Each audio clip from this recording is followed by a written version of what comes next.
Hi everybody. As the title suggests from today, I have started my electric vehicle journey, and by that I mean I've now come out of my multivan, which I did a video on not too long ago, but in actual fact I've been driving that multivan since May. So on the 1st of October I switched from having the multivan to an ID Buzz, so I've actually converted completely to electric, and we're going to start talking a bit more about that. We're going to do a little mini series, so as we've been doing with my camper, for example, we started doing that one. We're going to be doing this with my other vehicles, so my electric journey.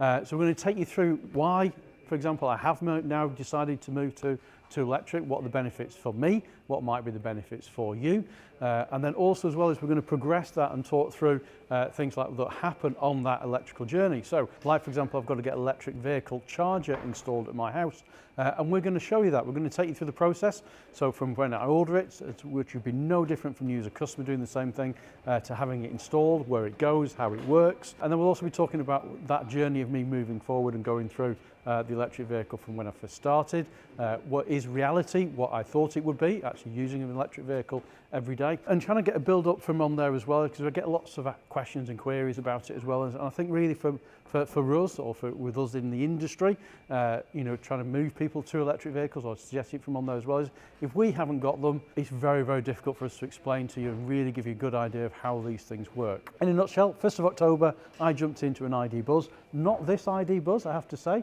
Mine is dirty and outside around the back, but mine is exactly the same as this. So I've got a two-tone one, so I've got the blue and the white, an ID Buzz style that's there as well. That's what I've got to start with. So for me, why have I gone into one of these things? Probably 3 different reasons why I've actually moved to electric, or what's finally made me decide to move to electric. One, there was a cracking deal on at work. So it was a good deal for me to move into that vehicle as well. So that's what probably tipped me over the edge, let's say, to actually decide to go and move to electric that's there. But the things I've been looking at in the past before that is cost.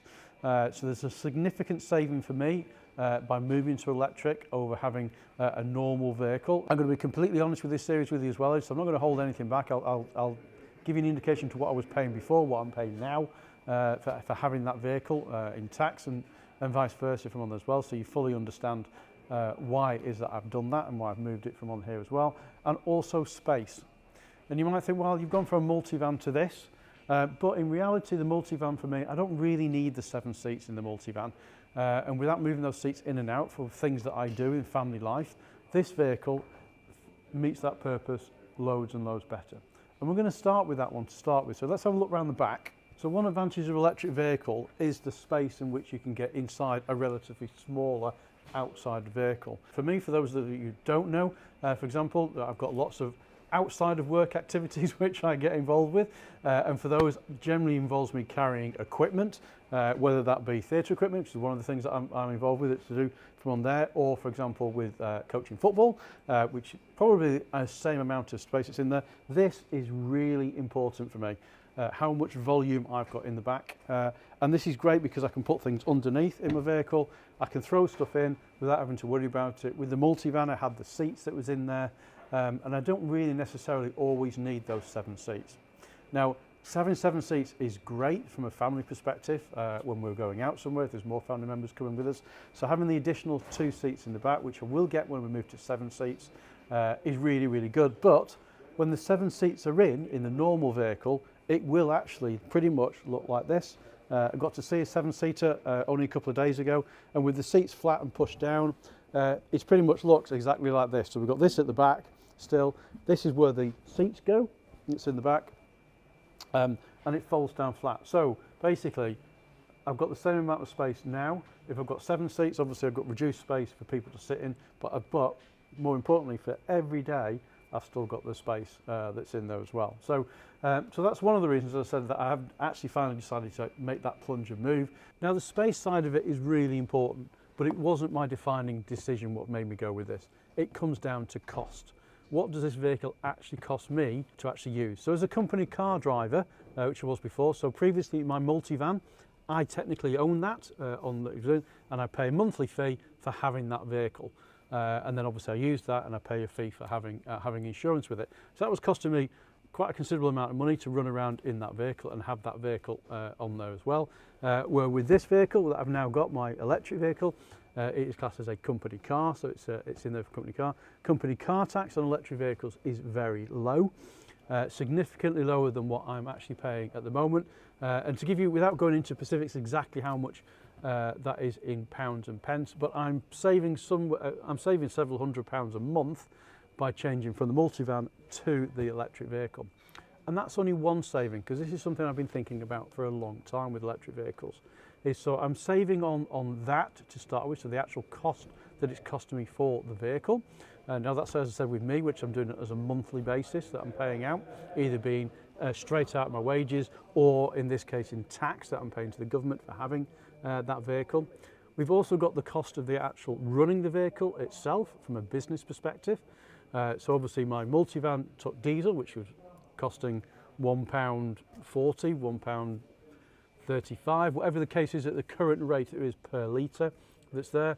With the electric vehicle, depending on where it's being charged, that's there. So for example, peak rate for me is around 24 pence per kilowatt hour that's there, but on my cheap nighttime tariff, which I've now available, I can get down to 7 pence per kilowatt for moving from there. So there's a huge cost saving in the actual what it costs to run electric vehicles that's there as well. So that's the other side of it. And for me, an additional benefit to all that is then with the tariff which I'm on, I'll then also get cheap electricity at night time as well. And it's fully my intention to things like washing machine, dishwasher, all these things I have at home, my hot water, for example, at home. I plan on using those actually in the night time there to actually get the cheaper rate. So I should save some money as well at home that's there as well. So those are all the things that came in, and the deal which was on at the time was basically that I get a free home charger. Now you'll know if you follow the channel at the moment, if you buy a brand new one of these, you get a free home charger as well. And essentially that is the same deal that we've had that's on here. And as a staff member, Volkswagen are paying us to have a free charger at home, because let's be honest, that is a big stumbling block for a lot of people because it's a large amount of money. The average cost of a home charge is only between £700 and £1,000, depending on what type you're actually going to have installed. And I said we're going to take you through that install as well, so it works in both ways as well, because we're going to show you how it gets installed in people's houses, and then when we're talking to customers about how these things work, we know because we've got already got first-hand benefits of how that actually works and how it works at home. So as a package as a whole, from a cost perspective, this made perfect sense for me as an individual. And electric vehicles, it's all about the individual people and whether it works for you or it doesn't work for you. And there's a very big divide at the moment, and I know that you'll be comments in there as well about this, for example, depending on where you live, whether you can have a home charger or not a home charger. If you can't have a home charger, in most instances, I think people will probably agree electric vehicles is very difficult if you don't have that home charger or somewhere that you can charge at a cheaper rate. If you're just going to charge up at public networks around where you are, you're paying 69, 79, 89 pence per kilowatt. It's more expensive than filling it up with diesel on that basis, so it doesn't really give you that cost benefits that's there as well. So, but obviously I'm talking about me that's here. I'm talking about all the different variations of you out there that would make sense to try and move over to electric vehicles. And the cost of electric vehicles, I'm talking on a monthly basis now. So for me, it was obviously cheaper on a month-by-month basis to have an electric vehicle, but that's in my personal circumstances. Again, if you're paying for a vehicle outright and you're paying for it in full, electric vehicles are more expensive than petrol or diesel cars. Over time, I think that will get to a point where they'll be the same price or if not cheaper, but we're not there yet. That's going to be coming. If you're doing it on a monthly basis, pretty much no difference as far as I can see at the moment. In some cases, they're a better deal on the electric than there are on the normal combustion engines that's there as well. But as I said, that will depend on how you're funding it and things like that. That's something we can't answer, but it's something we can do at dealership level. You know, if you come in and see people, we can talk you through that to see which might be the best option for you. But in my case, I've gone, number one reason why I've moved to electric is cost. Pure and simple, it's costing me less to run the vehicle, and I get a great vehicle at the same time. Because you've got to remember, there's no point it costing you less if it's not something you need. So, you know, I need a big car, unfortunately, because of the things I do. I've got a large family at times when we're all moving ourselves around that's in there. Obviously, with some of the activities I do, I need that bigger size that's in there. For me, with electric vehicles, for most of the time, we'll talk about miles per gallon in petrol and diesel cars. In here, we talk about the pence per kilowatt. Because it's so cheap to run these vehicles, I'm really on the thinking, you might as well just get the biggest car that you want, really. I know there is a difference and it will cost you more, but if the difference is so small between, if you had an ID3 and an ID Buzz, for example, the cost difference in running it around, there's not going to be a lot in it personally from on there. Obviously it depends on what you need, but for me I need a big car, so might as well get a big car, and it works no different to having that, so that's what I've done. Obviously having a bigger car, there are probably other costs involved as well, maintenance on the vehicle possibly, you might use your tyres more because your mileage that's there, insurance costs, all these things all do make a difference that's in there, but obviously that's down to individuals and how they are. So this is what I'm having installed at my house. It's the Home Pro.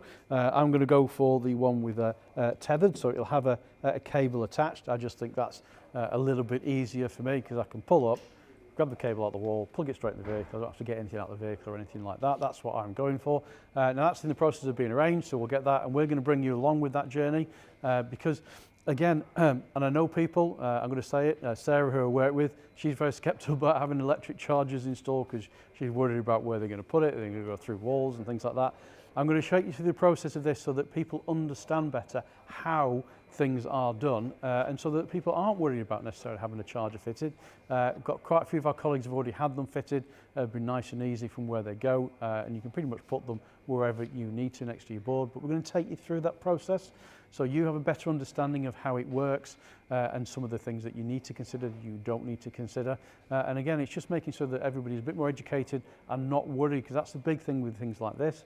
It's new, everybody's not sure, you know, is it right for me, is it not right for me? And hopefully this series will get rid of some of those myths that's there, and either you might think, well, yes, actually this could work for me, or it couldn't work for me, and then you can make a decision. And then finally, the last thing that makes all this different is from an environmental perspective.